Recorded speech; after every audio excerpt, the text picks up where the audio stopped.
5 ఏళ్ల వయసులోన పలక బలపంతో మొదలు పయనం.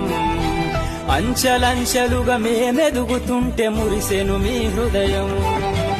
ఆటపాటల్లో అండగుంటూ మము ప్రోత్సహిస్తుంటారు. అందలమెత్తుకు మేమెల్లుతుంటే పొంగిపోతుంటారు.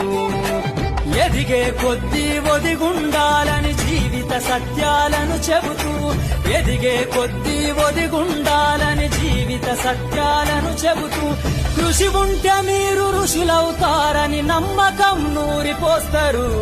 తరగతి గదిలో తలరాతలు మార్చేటి గురువులారా, విశ్వానికి విజ్ఞానం అందించే ఆది గురువులారా.